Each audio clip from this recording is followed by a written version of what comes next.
Good evening, good evening, good evening, and welcome to Couch Conversations with the Doctors, where health is wealth. So, what's tonight? Tonight is Monday night, and it is time for Couch Conversations with the Doctors. As always, and introduce our esteemed panel to you this evening. But we want to remind you to share because why? It is Monday night Couch Conversations with the Doctors, where true wealth is health. We're going to start with the young lady who is called Dr. 100 because she keeps it real out here on these community health streets. That's our very own Dr. Maya Green. Dr. Green? Hello. Thanks, Nikki. Thanks, Congressman Davis. Very excited to be here with my colleagues. Very excited to be here in Chicago and everywhere that's listening. It's always a good time when we can gather and learn from each other and share with each other. As we know, our communities learn in tribes together, we flow in tribes together, and we grow in tribes together. So excited to be here for more conversation. Thank you. Outstanding. I want to say hey to Yolanda Williams that's here with us. She says good evening to all. I want to say hi to Sister Bonnie who's here. She says she also met Dr. Mason the other night at a retirement party and he had the party rocking. I could believe that. I could believe it.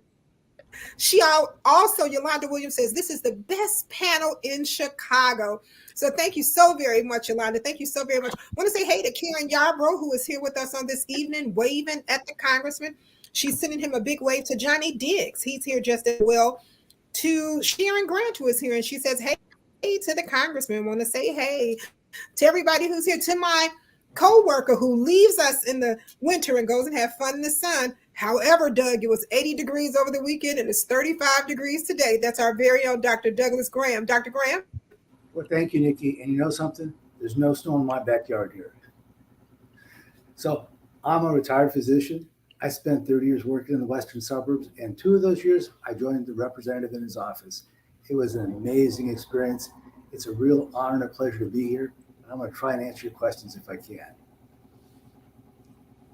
Outstanding. To that family practice medicine doctor who says he's retired, but who believes that? Also, he knows, he actually tells people that I threaten him to be here on Mondays, but he's always here on time. That's our very own Dr. James Miller. Dr. Miller. Good evening. Thank you, Nikki, and thanks to Congressman Davis for an opportunity to join such a great group of people to discuss a whole array of topics. But generally, we try to provide information about how we can make our community healthier and safer and more loving and caring of each other. So we're here tonight. Hopefully, we can provide some information and we will answer all the questions that we're able to. So thanks a lot. We're ready to go. Outstanding. To one of our community greats, who actually is one of the directors at Westside United. As I sit here and listen to Beethoven, which is one of his favorites, he loves that classical music. That's our very own Ladarius Curtis. Ladarius, Beethoven, huh? Yeah, thank you so much. Yeah, I actually, growing up, I played 3 instruments from the time I was 5 to the time I was about 14 or so: violin, trumpet, and the oboe. So I've always been interested in classical music, would always join the sinfonietas. It's an honor and a privilege to be with everybody tonight. And always great to see and be with the congressman and be with all of you. So hopefully my music taste won't get in the way, because we're really just trying to soothe the souls of the folks here on the call today, and just, come together and find out some great solutions with all of you here tonight. So thank you so much for having me. Really appreciate being here. Outstanding. To the urologist of the stars, who really hates accolades, but he's an outstanding physician and radio talk show host. That's our very own Dr. Terry Mason. Dr. Mason? Thank you so much, Nikki. And once again, Congressman, it's good to see you twice in the same day. That's right. We saw each other earlier at the dedication of the building for Mr. Lynch, Jack Lynch of the Gift of Hope, which was a great opportunity, a great thing to take part in. I too want to thank the congressman and you, Nikki, for always making sure this platform is here for us to have an opportunity to interact with the people that are most important. Those are the ones who care about their health and want to try and do something about it, or maybe they're not quite aware of what they need to do, and we'll give them an opportunity to learn more about that as well. So thank you. I look forward to a great evening. Outstanding, outstanding. To AKA D, you guys may not know this, known as D, who is an advocate and a caring professional for serving underserved communities, the outstanding emergency medicine room physician and assistant professor at the University of Chicago, who actually loves Legos and he builds them. So everybody go to his office, touch his Legos when you get there. And he has an outstanding wall of African American athletes, our very own Abdullah Pratt. Dr. Pratt. How's everybody doing? Truly an honor to join you all, especially after such a violence-filled weekend in our local trauma centers. But, you know, there's no better place to be than here amongst great guests, amongst great listeners, and hopefully we can drop some game and all build together and hopefully help our streets get a little bit healthier today. Outstanding. Thank you so much to that extraordinary line dancer extraordinaire who also has that MPH, and she's working hard to assist our communities in public health. That's our very own Miss Newkirk. Hello. The healthcare chair for the NAACP. Yes, hi everyone. Tarina Newkirk. I have an MPH and an MSW. Shout out to the social workers. I'm excited to be here representing the Chicago West Side branch as their health committee chair and third vice president, and representing the community. This is critical work that we're all doing, and I'm excited to be a part of it. So thank you for having me.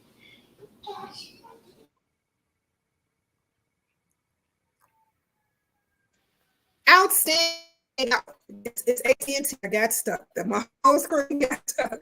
Outstanding, and thank you so very much to that pediatrician with the heart goal who has a love for her baby. That's our very own Dr. Sylvia Robinson. Dr. Robinson. Good evening, everyone. Again, just want to take the time to thank Congressman Davis and Nikki for being the host with the most. I'm excited, as always, to hear the wisdom and thoughts that come out of this group and then the questions that come from the community. I'm internal medicine and pediatrics, trained in pediatric endocrinology, focused with an interest in health equity and helping our future generations of medical professionals get to where I am and excel and do more than I'm doing. So it's nice to be here. Outstanding, and thank you so very much to the man that makes this possible for us every Monday night, to the vanguard of healthcare who teaches us each and every day that true wealth is health, the congressman of the Illinois 7th Congressional District, our very own Congressman Danny K. Davis. Well, let me just thank everybody for being a part of the activity this evening. And let me especially welcome Mr. Ladarius Curtis and Ms. Newkirk. I know that, and Dr. Pratt. I think it is the first time that either one of you have been with us.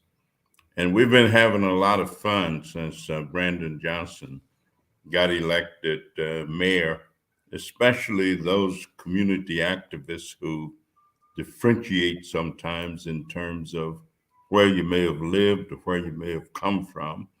And of course, given the fact that Brandon lives on the west side of the city, we've been having a lot of fun with our counterparts on the south side of the city.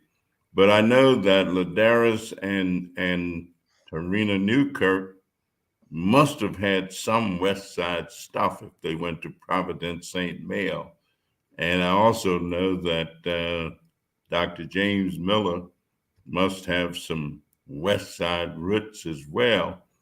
And so I'm not sure about you, Dr. Pratt, but we got a great compilation of individuals from all parts of the city. And it's just great to have you.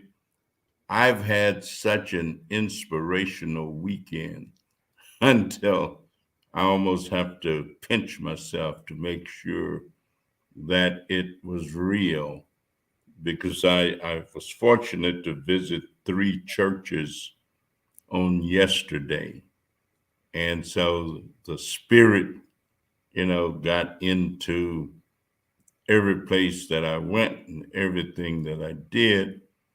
And of course, Bishop Walker, who was also at that same event where Dr. Mason and I and Nikki were this morning, gave such an invigorating sermon at one of those until I was shouting the rest of the night. But it's just simply good to have all of us here together, and especially individuals who are young enough. I remember when there was no School of Public Health at the University of Illinois at Chicago. As a matter of fact, I recall when they started their School of Public Health and grew it and have grown it into one of the top public health schools in America. And just a few years ago, 35 or so, they didn't have a School of Public Health. I know exactly when Dean Peterson was there, who was the first dean. But a lot of good things are going on, taking place. So, Nikki, just take us away.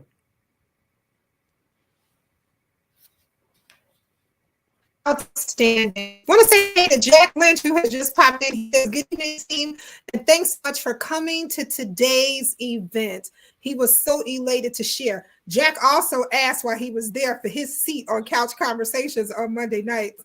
So, Jack, we're going to make a space just for you. I want to say hey to Marion Shuck, who is here on the line with us just as well as she's listening. I want to say hey to Renelle Perry, who is here with us, to Tesa Alowinski, who is the CEO of Loretta Hospital, who is here chiming in, saying good evening to everyone, to Mildred Hunter, who is here just as well, saying good evening to everyone, to the mayor-elect, Brandon Johnson, who is here, who is saying good evening and has a question. So I guess he's going to chime in soon with his question. I want to say thank you for watching, as you always do. You tend to jump in every now and then.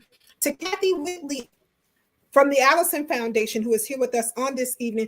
Thank you guys so much. You know, Saturday, we're going to be having the State of Black Health 2023. I know you guys have been seeing some of the information that's been going out, and you guys have been registering. I want to say thank you. Want you to remind you guys to continue to register and kind of chime in. But we just wanted to go over and have some conversation quickly about some of the things that we'll be talking about on that evening. Our session one is called Food is Medicine, and that's going to be handled by our very own Dr. James Miller and Dr. Terry Mason. Well, you know, I heard collard greens can actually heal the soul. Is that true, Dr. Mason? Collard greens can heal more than the soul. All right. But you know, we're going to have we're getting the farm ready, so we're going to work on a bumper crop this year for collard greens, kale, mustards, everything. So stay tuned, and I'll keep you posted, Nikki. You have a good recipe for pot liquor? Well, unfortunately, I used to, but since I changed the way I eat, I don't use that anymore. So I'm working on one that is a non-meat kind of pot liquor, using, because cooking is just chemistry. So once you know what the flavors or the taste that you like, it's just a matter of getting the ingredients that will to mimic that, to give you exactly what you're looking for. And we're going to work on that. All right. Well, I know one of our other segments that we'll be having that evening, which will be hosted by our very own Dr. Mike McGee, Dr. Pratt, Ed Beckham, and the commander of the 15th district, and it's called The Safer Shot. Violence in our community, is it a public health issue? Well, Dr. Pratt, do you think it's a public health issue? Absolutely. I think that just like we approach cancer, just like we approach infectious diseases with COVID, violence is now, becoming more and more the leading cause of death for our youth between 16 and 24, and it's growing around the country. But you can bet your bottom dollar that if it's growing in white and more affluent communities around the country, where that's now the leading cause of death for those young people being violent, that Black communities are getting it many, many times over. And as you saw with this last weekend, with the activities going on downtown on Lakefront, our youth, our babies are screaming for help They're screaming for opportunities. They're screaming for structure. And as of yet, it hasn't been answered. And I think that's what really causes the public health cry, because we're only going to solve this through collective activities. We're only going to solve this as both the community, health systems, and institutions. So, we digging in. Hopefully we get deep in that on Saturday, and I look forward to it. Well, Maya, you look like you got something to say. I can see it all over your face. Just unmute and go right ahead. You said Maya? Yes. Oh, I did. I said you look like you. Definitely. I do feel like, okay, so I'll take us back to right before the pandemic, right? Right during the pandemic. I mentioned a book called Plagues from Athens to AIDS. Okay. And that book outlines a process that humans go through during a pandemic and the violence that results of it. I don't know if people remember the Red Summer 100 years ago, right? After the 1819 flu, right? And so it's a process of how humans, and it doesn't have to be, but one of the things, growing up, and you mentioned Lagos, Congressman, I spent some time, 5 years of my life in Calabar, Nigeria. And one of the things that is we studied, even though it's a Ghanaian symbol, is something called Sankofa. You have to know where you come from, have to know where you come from or what has happened before to understand and intervene and know where you're going, right? So by knowing where we come from or what has happened, that kind of gives us insight into what we can anticipate and ways to address it, right? So it starts during the pandemic and it's a tail end after.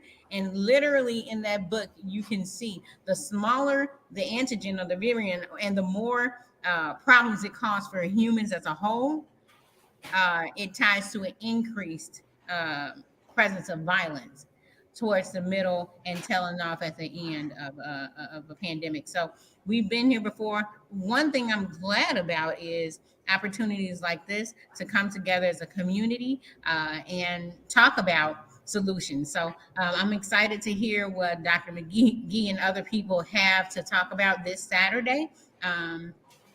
I know you have the flyer up in different spaces.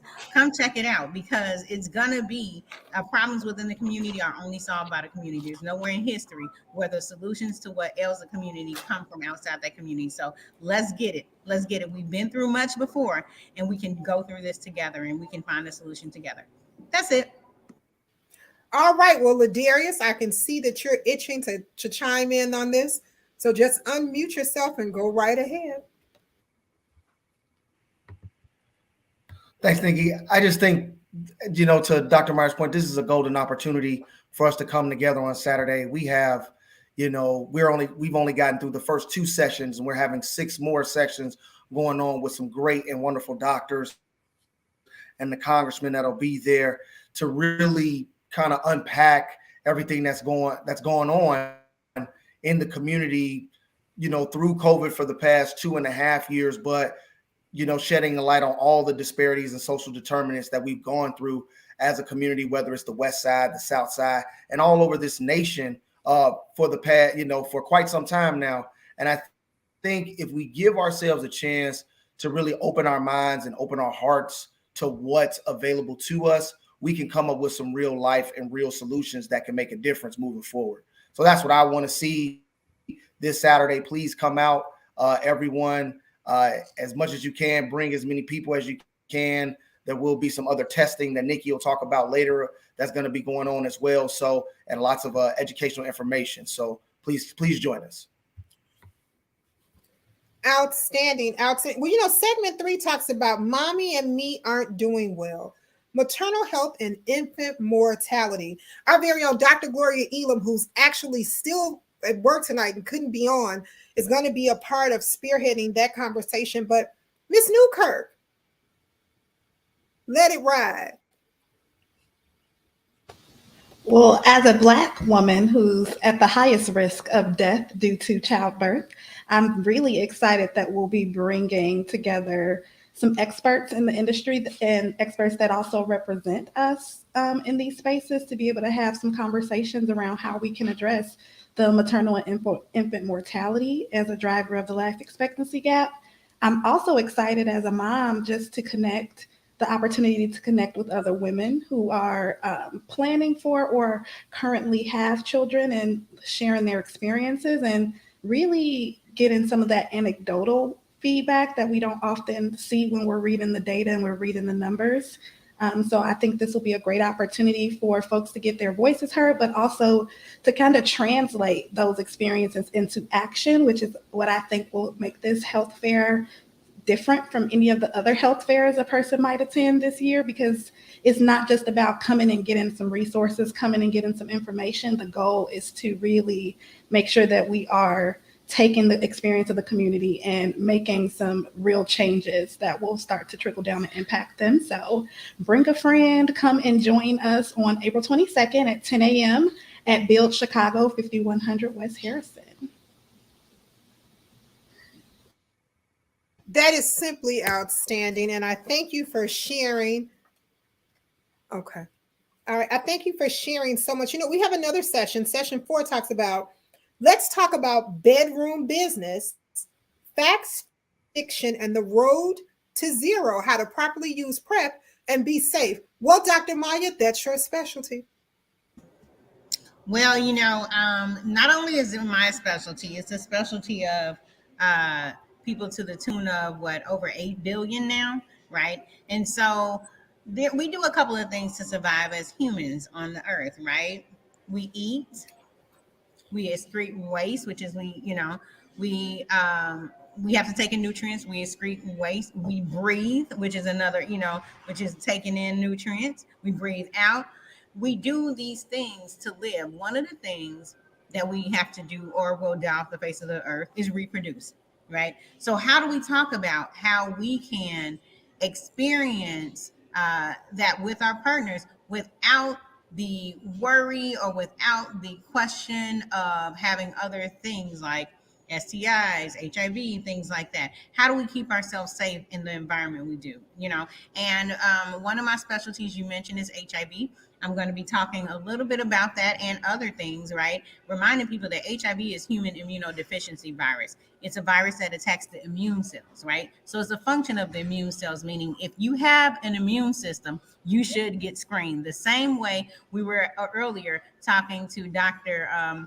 Graham about rheumatology, things like that, right? If you have issues like that, you should get screened. If you have an immune system, get screened for HIV. Taking the stigma off, having the conversation, because stigma perpetuates in our communities because we don't have this conversation. I think Sankofa may be my theme for the night. We have to go by and look at historically how not talking about things harms us so much more than anything else. And I'll also be addressing stigma, which is a worse disease than HIV. It affects our minds, right? And we prevent stigma with information and education. I'm excited. Come out this Saturday. I'm looking forward to seeing so many beautiful faces from the community and talking more about it. I don't want to talk too much about it, spend time, I'll talk about it all day. So thank you. Well, Dr. Miller, I think you're itching to say something. I see that smile and you're trying to get a word in, so just unmute and go right ahead. Yeah, problems are solved when people come together and discuss the problem, not when we sort of just look at situations, but when we come together and search for solutions. And that's, of all the things that are going on in our world, we need more people getting together, discussing and working together, because that's how we work it out, is that we work together, showing that we care about each other enough to want to help those that need help, whether it be what you eat, whether it's you eating what you should be eating, whether you know what you should be eating, whether you involved in situations that you haven't had the opportunity to be able to excel to the levels that you are capable of. We have to discuss these things in order to be able to solve some of the problems that are in our community. And I'm so happy that you and the congressman is putting on this event and opening it up to the community, because we want the people in the community to be involved, to hear what those that have studied have to say, and to be heard as well, because there are things that everybody knows something, and as we can use that information to solve the issues and problems that we have in our community, it only going to make our community and our world a better place to live. Outstanding, and thank you so much. And to the person who sent the private question, the private question was, can I ask a question? Yes, you can send you can send your question privately, or you can simply type it in the chat. If you would like to stay anonymous, just drop it in the private chat. I'll see it, and we will definitely share your question with the panel that is here. Dr. Carol Adams says, Congressman, thank you. I know this started out as a provider meeting, and now you guys are inviting the community. I am excited, and I'm going to try my best to get over there. You know, Congressman Davis and I went to Africa together, and we know what it is to look back to go forward. That's the Sankofa. Thank you so very much, Dr. Carol Adams, for sharing that. Stonebridge Healthy Community is having a virtual maternal health series. If you send that information, they're going to be talking about their partners, their health clinicians, midwives, and doulas. If you send that information, we will definitely see if we can attend virtually, if it fits into our schedule. So thank you so very much for sharing that information. Nellie Purnell King is here with us on today, and she says, good evening to everyone. She's sending her good evening to everyone that is here. I want to say hey to Deborah Cozy Lane, Deborah Williams, to Deborah Graham, who is here with us just as well, saying hello and thank you for the invitation. To Deborah Higgins, who is here, and she says thank you. To Kim Alexander Jackson, she says, hey, Congressman, thank you for the Monday nights. It is fantastic. It is fantastic. To Mimi Brayboy, who is here with us on this evening, and to Linda Johnson, who is here with us just as well, saying continue the great conversations. Well, you know, in our conversations, we have something called the Black Blues, and we're talking about mental health and opioid overdose, the doctor's overview. Well, Maya, would you like to share a little something about that? Sure. First of all, we gotta talk about how fast, and I think Dr. Pratt mentioned, you mentioned it with regards to violence, but when you mentioned it, Dr. Pratt, you know, I thought about how a lot of times we will have epidemics in Black and brown communities, I'll say Black communities, long before these epidemics break out in other communities, right? But it's when they start breaking out in other communities, then a lot of times the resources kind of look there. Not all the time. So that's why I'm thankful for places where we can talk about the things and figure out how to get those resources in our communities when it's impacting our communities. So because we shouldn't have to wait till other people are experiencing opioid overdoses and things like that before there's a response in our community. And I think that's what we're going to talk about Saturday. But I will point out that in 2021, I believe, the American Medical Association noted that the opioid overdoses were increasing, right? This goes along with the feelings of isolation and other things that people experience, because the violence is not only without, there's a lot of violence within that our communities are experiencing as a result of the pandemic, right? The physical distancing, things like that also came out. Y'all remember when they changed it from physical distancing to from social distancing to physical distancing, because they realized that the social connections that a lot of communities have are imperative. Look what we do in our community. Something good happens, we get together. Something we don't love happens, we get together and eat. That's just part of our community. You know, it's Friday, we get together, you know. So that has had an impact on a lot of people in our community, which will lead to the need to support mental wellness, right? Mental wellness. Now, I think Dr. Tanksley and other people that are talking about opioid overdoses are going to be also talking about what's going on with this fentanyl.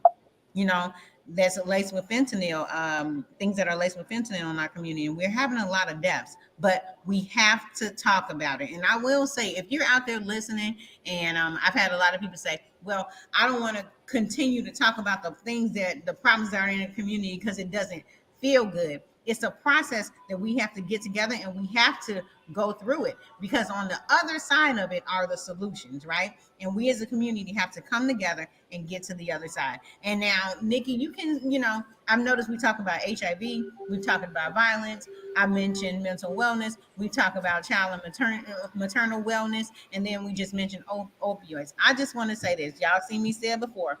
Let me get back. So if this is a tree, and this is HIV, opioids, mental illness, fetal child health. I always call this one Hep C because there's a medicine for Hep C that'll cure it if you have it, right? And I always like to cure this one. So say we cut off Hep C, and these are the branches. This is a tree, stalk, and down here are the roots. Y'all see that? We can cut it off and call it Hep C. Guess what? That tree is going to do what, everybody? It's going to grow another branch. Why? Because we haven't snuffed it out at the root. And the root is of all of this is inequities and social determinants of health, right? So somewhere along that line, Saturday, I'll be looking forward, and on these calls, right? I'll be looking forward to the community kind of talking about how we change the narrative of disparity in our community and how we change the narrative of the dis-ease of the body, mind, and spirit that comes with disease, right? And so until we get to the root, because we up here fixing branches, until we get to the root, that thing will just keep on growing. So I'm here with the community and excited to talk about solutions, and I'm glad to be part of that solution. Thank you. So RT, one of the, go ahead. I'm sorry. No, go ahead. One of the things that in my mind is not, we gloss over it, but we never really talk about it directly. And it's self-hatred. It is the successful implementation of the global white supremacy strategy, which is still alive and well today. And I've heard, and not much as you, Dr. Pratt, or others, but I've heard people say, not everybody, but I still hear what I used to hear and it used to hurt me to hear, that an N ain't this. And that I don't care. I've had some of the people say to me, I don't care. I don't care if I get killed. I don't care. I mean, well, how can you say that? So I'm just saying that there is another level of discussion that must take place that used to be part of what happened in your home, where you were given a good sense of value and worth and a reason to be here and to feel valued. You can bring all these other things externally if you want to, and they may be necessary. But what do we do about helping to promote, I don't want to call it self-love, but when I say self-love, I'm talking about loving who you are and seeing your brother or your sister like you see yourself, as something to be valued and not discounted. Oh, I ain't nothing. We blow that so-and-so away. That ain't nothing. I was in the trauma unit at the county hospital one night in the summer. From 3 to 7 o'clock, we have 14 people roll in shot. 14. All young, all under, at that time, all under 20 years old. So I'm just saying that there's something else that's missing. And I don't know where that's gonna come from. I just like to, if other people feel that way or have some comment about that. And Dr. Yeah, Pratt, I would. yes. One of the things I think we really also have to look at is trauma that has been here for a long time, being inflicted on us, and how trauma make people, it cause pain, it causes people to react in ways that are not natural. And so so when we start talking about a lot of the things that we don't understand in terms of behavior, it's often is related to some kind of traumatic events and things that have been, and trauma isn't necessarily happened to you personally, because things you learn from somebody else. And so if they are living their life that is based on and inflicted with trauma, you're going to learn to behave according to their trauma as well. So this trauma that has been here, since we've been here, that has been perpetrated and never really resolved. We just sort of say, okay, it's time to move on, without really fixing the problem that was caused. You just can't move on. It's like, okay, we're going to run a race here, but you cut my leg off. How am I going to keep up? So we have to really get down to some of the basic cause and deal with that. And like I said, I think trauma is that has been inflicted over time is really a big, big problem that we need to really focus on and deal with. Can I just add just something that stuck out to me when you were speaking, Dr. Miller, was that quote from James Baldwin back in 1961 when he said to be a Negro in this country is to be relatively conscious in any way is to be in a constant state of rage. And if you think about African American children growing up in our communities, the condition of our community alone, even if they're not experiencing trauma in their household, right? They're getting up every day and they're walking to school past neighborhoods that are dilapidated, past communities that have been abandoned. And I think that is inflicting consistent trauma, and that does affect the psyche. And I think folks are not always mindful of the traumatic experience of just being a Black person. Racism was just considered a public health crisis recently, and I think that is very telling of what we're seeing as far as those social determinants of health and how it's impacting our youth. It's hard to tell a young Black boy to value life when no one has valued his life, right? And I think that it's important for us. And I think it's the same with the drug use. These kids are dealing with their friends being murdered. They're dealing with not feeling safe in their communities, not feeling safe in their homes, being disinvested in consistently from every system that they've been exposed to. And I just think there is a strong connection between the mental state, the trauma experience of Black people, and their decision to use drugs and their, in the effect of that use being addiction, right? So I'm excited for the community to be able to come to the table and speak to their lived experience and maybe start to address the why behind what we're seeing with these numbers. And I'm hoping we'll get to some of that on Saturday. I want to make sure we, because I deal with this every day, right? Just as Dr. Mason talked about, not only in my work as an emergency room physician at one of the busiest trauma centers in the country, but also with a lot of the programs that I've developed just to try to address it. And I think that the issue that our youth are having, and hopefully we get to talk about it, is lack of solutions. Even when they look at us, they hold us accountable in a way that we don't hold ourselves accountable to being able to find these solutions. And so then there's nothing for us to pull on to try to encourage them to overcome these traumas, to overcome social norms that for them is gangbanging, and for them is bad conflict resolution, for them is robbing and scheming. That's the social norm. And when we are not able to be in a position to do for self, to have our own institutions, to be able to address it, then they look at us as hypocrites. And so I think that getting to the work of this while we're figuring it out, while we're doing it, is what people like to see. And holding our not only elected representatives, our institutions accountable to true equity has not been done yet. We have yet to get to a consensus on reparations, a consensus on what it feels like to cut a bigger check for Black people than for people that look like you.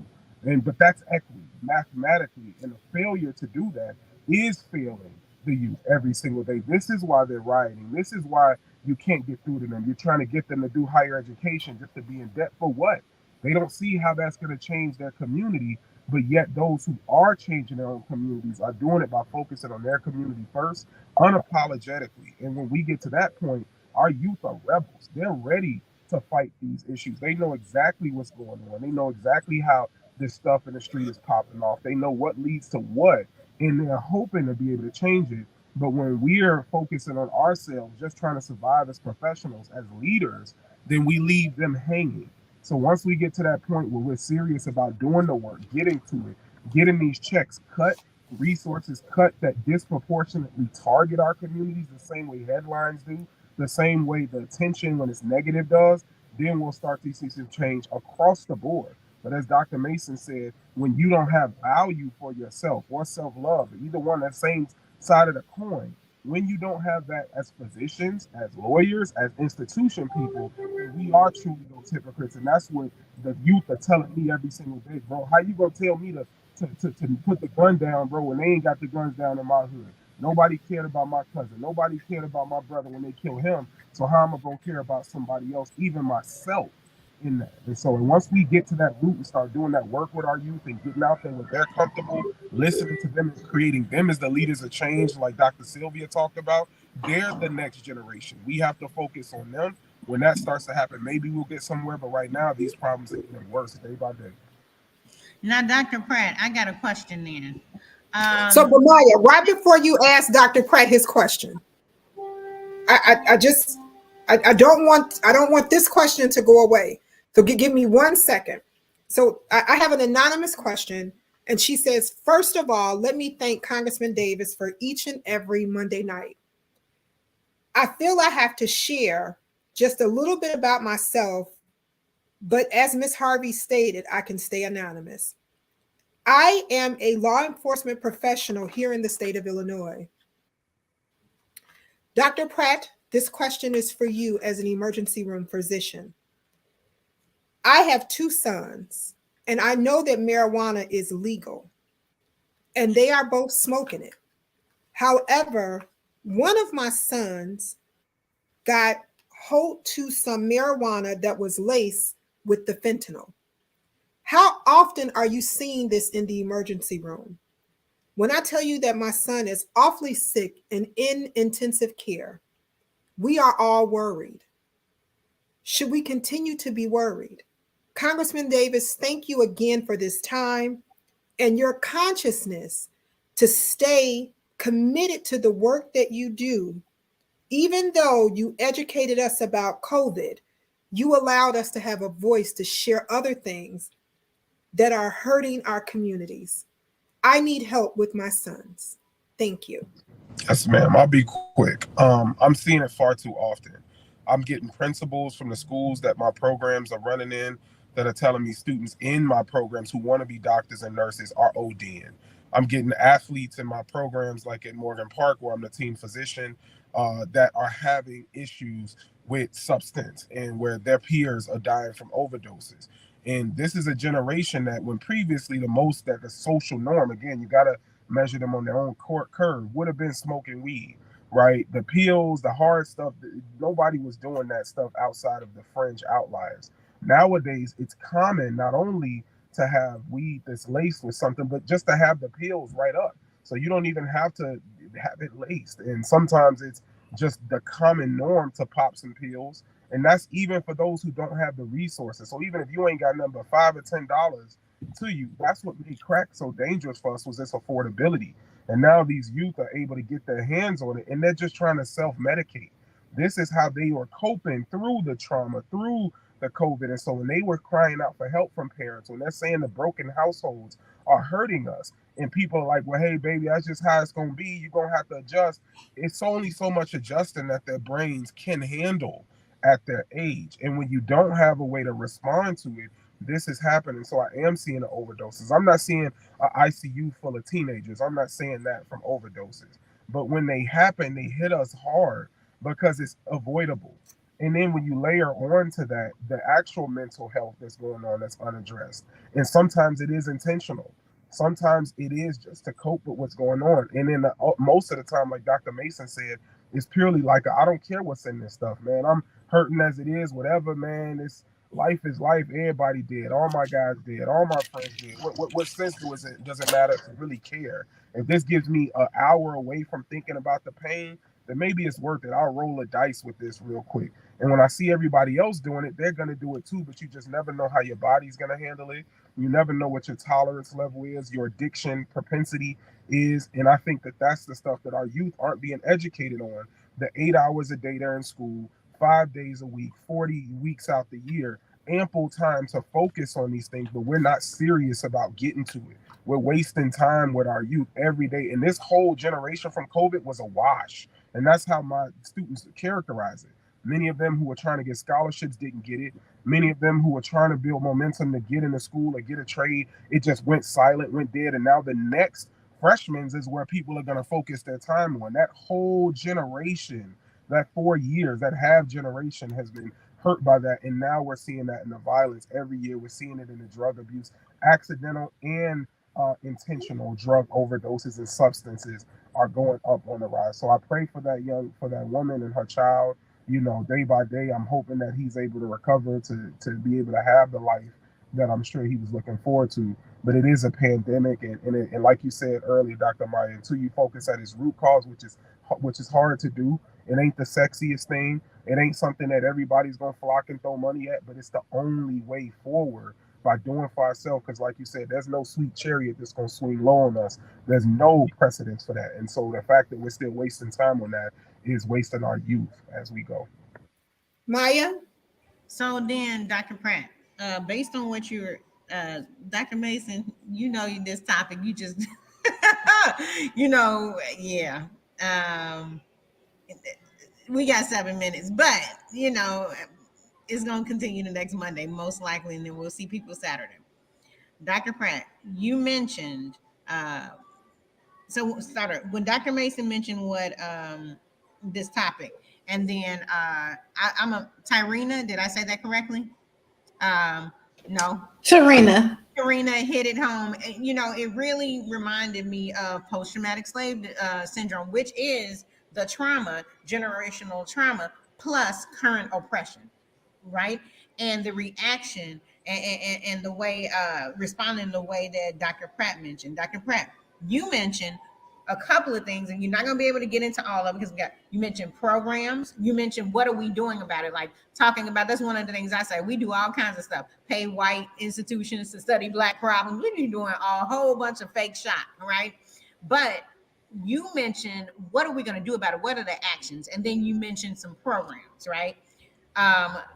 Are there places where people can get connected to these programs? Are they just in school? Like not just in, but right now they're in school and available to people in the schools. How do people connect to these kind of resources? I'm sure we're going to have some information about that Saturday, but just if somebody can't attend and they're here, just maybe two ways people can connect to these resources or find these resources or hook up. Real quick, yes. I mean, you can find, I have about 6 programs that all focus on our youth that range from emergency preparedness workshops, teaching how to deal with the gunshot wounds, all the way to our pipeline programs to get more Black providers straight out of high school, getting them dual enrolled right now, getting them to the bag so they can make some money and be able to help the healthcare of our community. All the way to, of course, youth sports and as a safe way to address violence. But the problem, so you can find us all on our Instagram, Medkeep, MEDCEEP. Just reach out to us, all of those things. We'll be able to connect you with many of our partners, whether it's Project Outreach Prevention with Mike McGee, whether it's I Am Able Foundation with Sweetie Conway, whether it's Champs, any of those. I'm like the little brother to them all within the Black space, but to try to bring the glue. But we need those representatives, we need those mayors, we need Brandon and all. Brandon's come to our trauma center before he was announcing he's running for mayor. We all have to have a by any means necessary approach. We all have to be able to sit down and say enough is enough. It's not enough once your baby is killed to say put the guns down when you're in front of the camera. That it has to start with the small things every day in everybody's house. When your 16-year-old's coming on with the switches and putting them on the dresser, and you see his Facebook and Instagram page that he's robbing people, and that your daughter's backdooring people and engaged in all kind of different work, that's when the interventions have to happen. And we're just here to try to support the teachers, the schools, all of those things, because that's time that can be used. So follow us there. Come Saturday, check us out. But I'm happy to connect all those folks. But we have to hold the institutions accountable. You have to go to the local trauma centers and say, what are you doing to address this? Is this the center or is this just a unit? I think that's a question we have to ask. Is this just where cats get dropped off when they shot up? Or are you doing things on a preventative public health side that are going to change? And if not, why not? And we need that now. If you're Cook County, if you're Chicago, you're Christ, you're our big trauma centers that take care of our people. Right now, we don't have that demand. Everybody's lackadaisical. Everybody's trying to do it their way instead of the way that's going to work. And that's why we're seeing these problems. So thank you all for even taking that time. I know I was windy with that. But and I thank Dr. Mason for setting us all up to really get to that work. So one more question. If, on the other hand, we are in some capacity an adult or a youth that has availability and wants to join in some of that work, how do we get connected? Is it the same space? Is it the same Yep. IG? Yep, same IG. Our website is medkeep.com. So medceep.com. You can, if you're somebody that's more familiar with institutions, you can go through, University of Chicago, find me. I'm out there. I'm not, like Deion Sanders said, I'm not hard to find. I'm usually somewhere working with our youth. And I'm happy to partner because right now everything is done volunteer based. We haven't been able to secure the big funding. We got trauma surgeons that's giving up their 1 day a week to come out there and help the youth. We've got nurses, we've got paramedics, firefighters, all because we're hurting. We see this. I saw this bad Friday, Saturday night into Sunday night. I, pronounced time of death on at least 6 or 7 of our youth just over this weekend from gun violence. On top of the riots, on top of everything else as it's getting warmer. This is boding to be a horrible summer. And if, we're taking our time, this is how we cope, right? So if you out there trying to cope and get to work and give back, then we can all link on, just as many of us with Cook County Physician Association, whether it's Audrey, whether Dr. Tainsey, Dr. Conway, Dr. Mason, we all are doing our work, in our own way. And I think that's the only way we get there, is that everybody's got a small role that they can play, from the household to the hospital. And so finding that way to do it and just get to the work and figure out everything else later, I'm all for that. And you can find me there, and I'm never going to say no or turn that down. In the words of Nike, just do it. Julian Alexander says, thank you for this information that you are giving, Trustee Alexander. Doug, I know you were trying to get in or maybe say something or say hi or something, and the conversation kept rolling on. Come on before I get to Sylvia, because she's itching down there too. All I can say is I don't think we can underestimate how deadly fentanyl is. It's an international problem. It's cheap to manufacture, it's cheap to import, and the people who make it, they don't care. They're interested in making money. They don't care who it hurts, how it hurts them, when it hurts them. They don't care about your children. They don't care about your parents. They don't care about your relatives. So what's really going to demand an international solution. But in the meantime, we got to ask ourselves, what does it look like? So if we see those pills at home, we recognize them, and you can get the antidote now. You no longer need to have the antidote to get the prescription for the antidote for this.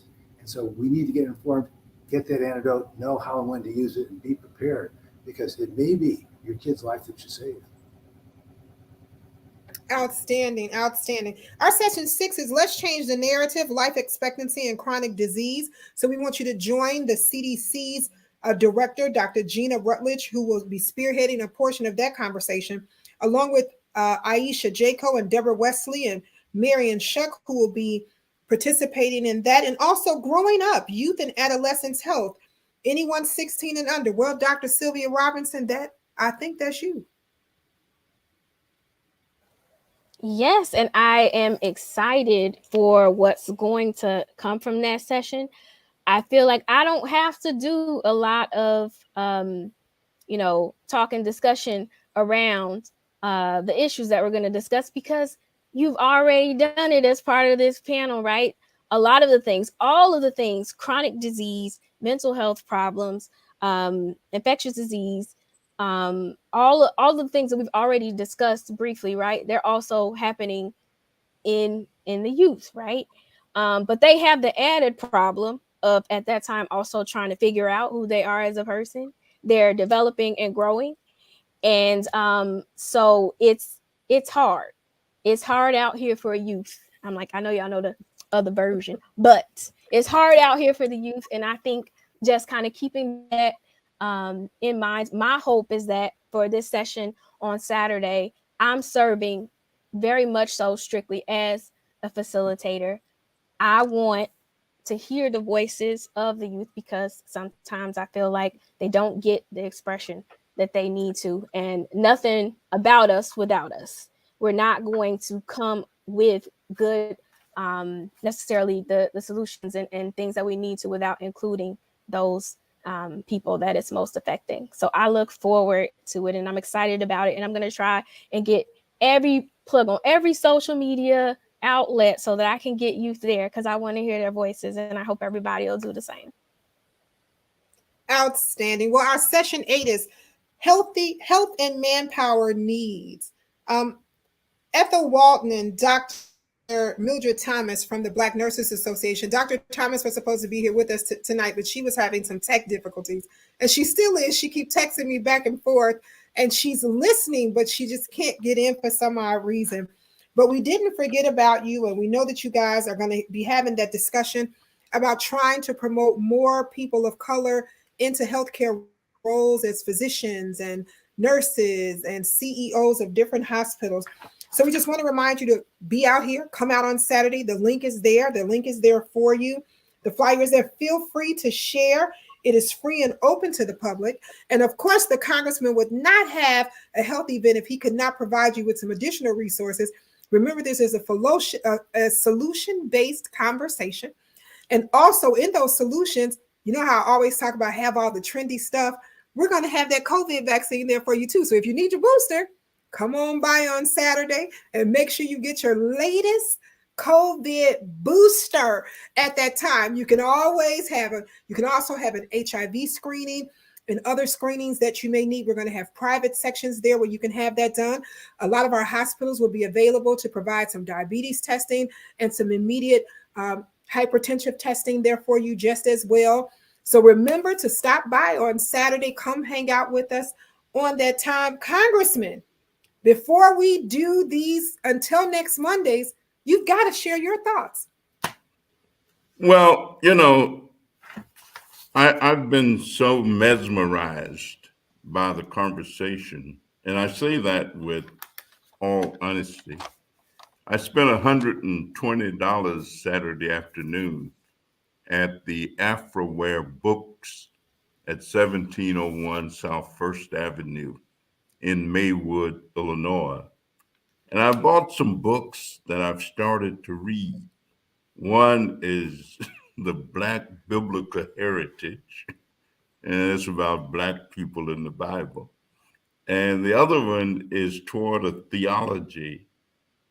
And as I started reading those books, much of what I've heard is reinforced in a lot of different ways. But this discussion had me smiling to myself because I was saying it reinforces how glad I am that I voted for Brandon Johnson for mayor. And how glad I am that a lot of other folks did the same thing. Because on the way here tonight, I picked up a Tribune. And I don't usually buy the Tribune during the week because it costs $4. But, you know, I usually don't buy the Tribune during the week.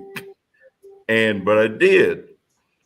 And as I was reading it, there's an article says Lightfoot Johnson weigh in on the weekend shootings of 3 teenagers. And here's something that Brandon Johnson released. And he said that improving public safety is one of his main goals. But he also said that it's unacceptable, that is, the violence, the shooting, and has no place in our city.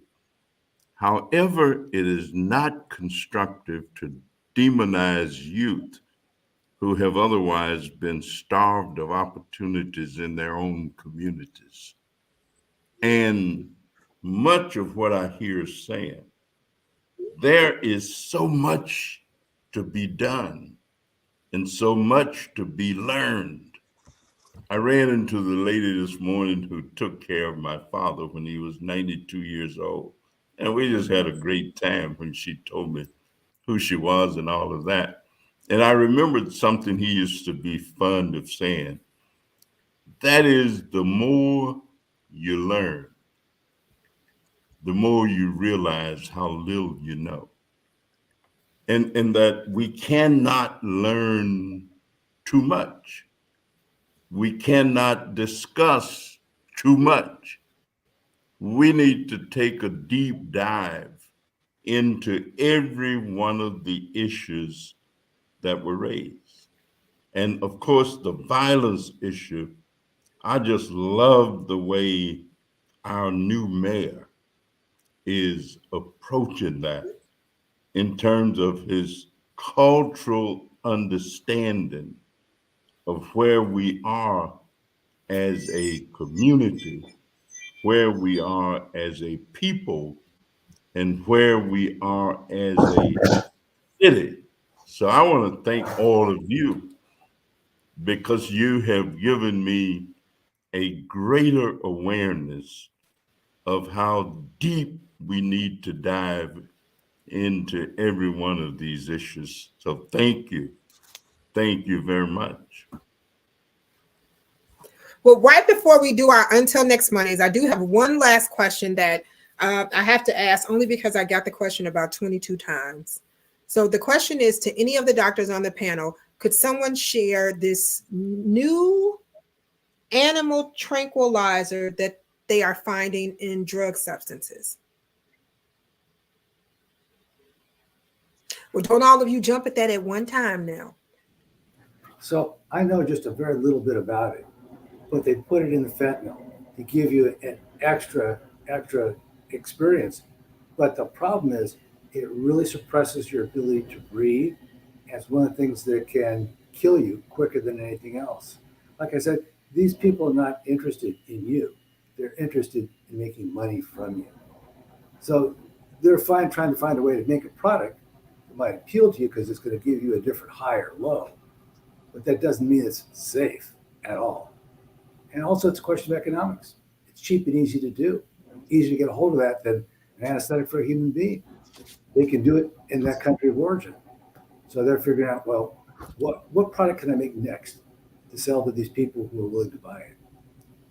So understand, it's meant to put these animals to sleep, and it'll do that to you. The problem is you may not wake up.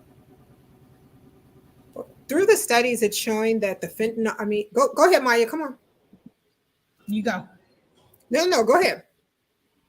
All right. So remember when Dr. Pratt was talking about fentanyl, or and Dr. I think Douglas was saying they don't care who's designing this. They don't care what they sell. They just want to make money. Now they're lacing it with something called xylazine, and they call it on the streets trank, right? Which is an animal tranquilizer. They use it to tranquilize. So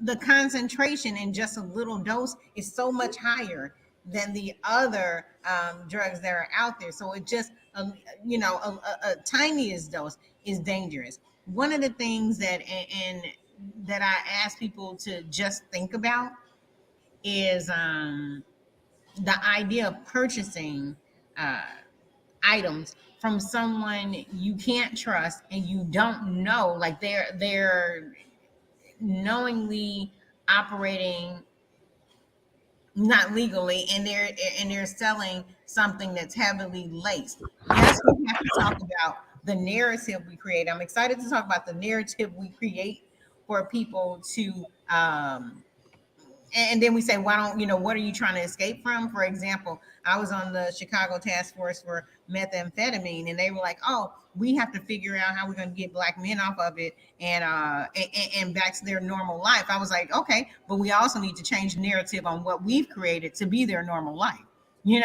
and so when people are trying to escape from oppressive situations, you all have heard me say it before: poverty, lack of resources. It's a systemic form of oppression. It's not unintentional. It's not, I think we had someone mention our communities are strategically disinvested in it, and we create these situations. So even with trying things like that, people are trying more and more things, trying to escape from a lot of the narrative and environments that somehow we've created, or we are created for them. And so we have to talk about that. So I got off. Nikki, you asked me just to talk about trank. Okay, trank is xylazine. It's a drug used to tranquilize animals. It's a veterinary medicine. It has made its way into the market. The Biden administration declared it a state of emergency. We have multiple people dying from it, and so that is what worth including in the conversation this Saturday, the 22nd. When does it start, Nikki? At 10 a.m. At 10. And we understand that Narcan does not work for this drug. Am I correct? From what I Am I understand, it does correct? not. Yeah. Okay. All right. So yeah, it starts at 10 o'clock. It's from 10 to 3:30. We want to just remind everyone to join us at that time. As we always do, we're going to go around the panel and ask everybody, you're until next Monday. Dr. Mason, you're until next Monday. Well, I'm going to say it real succinct. When we gave up many of our own institutions, when we stopped providing opportunities that we could control ourselves, to train ourselves, to do all these things, we helped create this problem that we have today. And so if we're going to do anything, we've got to do that. And realize ain't no cavalry coming. Ain't no cavalry coming. It's going to be on us, unfortunately, to work with ourselves and other people who are like-minded to begin to do this. And lastly, I would say that I was fortunate when I grew up. I was fortunate because when you're that young man and you don't really have that kind of direction that you need, I was fortunate that, I'm gonna be honest, I found that in the Nation of Islam. I'm not saying that that's where everybody got to go or need to do, but we need, or like the Black Panther Party, or we had something that helped provide some structure and a sense of belonging that we don't have today that is constructive. And so I'm going to stop with that and we'll leave that for next week. But we can't blame the victims. And the last part you got to make, when you want to see what's really going on, follow the money. Follow where all this money goes to, because there is no value proposition for our community to do well that values us. All that stuff don't get here by itself. It's not made available by itself. It is not freely made by itself. So we need to understand that until we decide enough is the damn enough. Okay. All right, Bishop. Okay. I'm through. All right. That's a drop the mic, Mom. Well, you threw the mic. You didn't drop it. You threw it. All right. Dr. Mason, Dr. Abdullah Pratt's, his until next Monday is, I had to get off and get on an emergency room call, but thanks everyone, and I'll see you on Saturday. So he'll see you on Saturday. Dr. Sylvia Robinson, you're until next Monday. So my until next Monday, I was trying to think of something as Dr. Mason was going before me, and I'm coming up blank right now. I'll say this because I am feeling it, to take just and find something that you find real excitement in. And I am really excited about the possible solutions or changes that we may come up with this weekend. I'm excited to meet more people and network with more people. And I hope that everybody's able to find something that they are excited about or can get excited about to help them through sometimes difficult times. So that's my answer. Outstanding, and thank you. Dr. James Miller, you're until next Monday. Well, I'm going to actually catch on to Dr. Mason's tail and try to push a little bit. We all got to get sick and tired of being sick. And we're at a time where we really need to come together, because it's going to take all the various facets of our community working on these issues, whether it be the clergy, whether it be our educational system. And we have to make certain that these institutions are responsive and concerned about the problem that the people are having and addressing them in a way that's going to bring about better solutions. And then, like I said, the other part of it is that we can't, you can't be disjointed or broken up and be whole.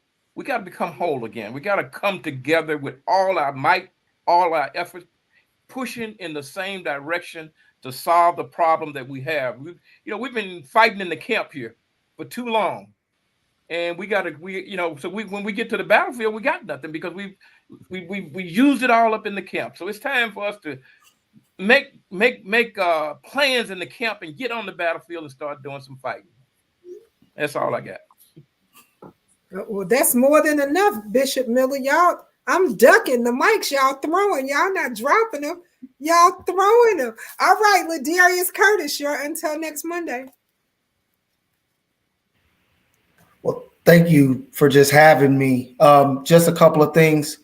Understand where you are. Understand the time and the moment and the place. Understand the assignment that we have as we move forward with this work.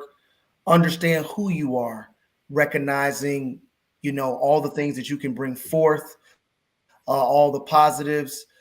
Some people might see them as or deltas or negatives, but not like that. But just look at not only the positives, but things that you have going on in your life, the things that you need to heal from and recognize, and things that you can react to differently as we move forward.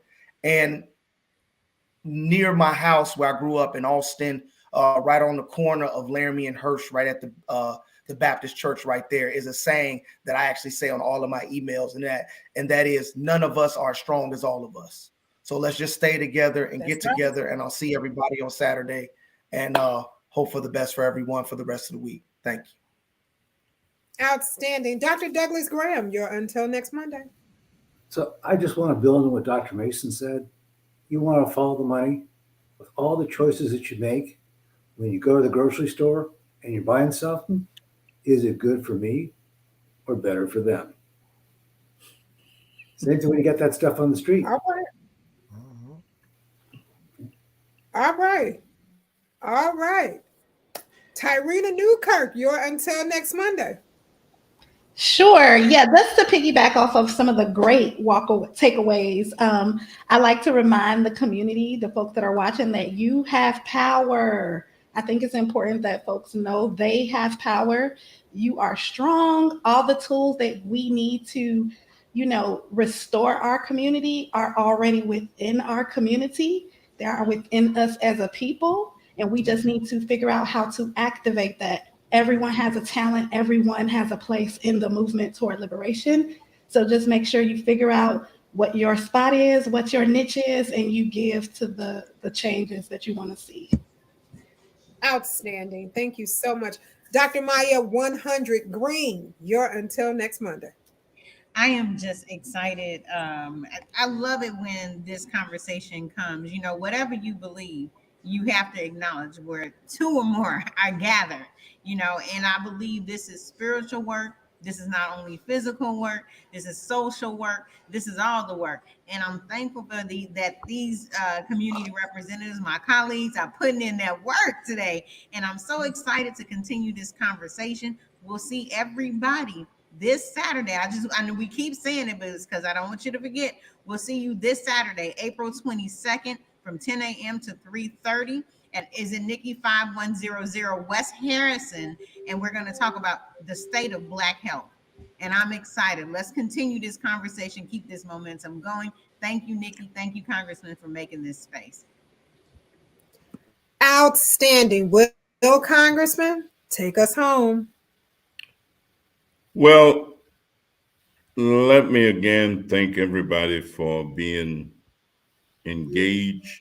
I want to thank Dr. Carol Adams for reminding me that we were in Africa in 1975. And I thought about that because all of the issues that we raise are global, that they're not just in one place. They're not just in our place. And which one is the most pronounced? All of them. Where do we begin? With all of them. Which one is the most relevant? the most important, all of them. There's not a single one that I heard that does not need our attention. And so it reminds me of a hearing I heard in Africa that somewhere in the deepest jungle, the fastest gazelle wakes up. And if he's going to survive, he's got to outrun the fastest lion. In that same jungle, the fastest lion wakes up. And if he's going to eat that day, he's going to have to outrun the fastest gazelle. And so the whole point is whether you are a lion or a gazelle, when you wake up, you better wake up the hell running if you intend to survive. And all of us have to just make sure that if we survive, we're going to have to wake up running. And like Ladarius Curtis says, we are faster and more effective together than we'll ever be alone.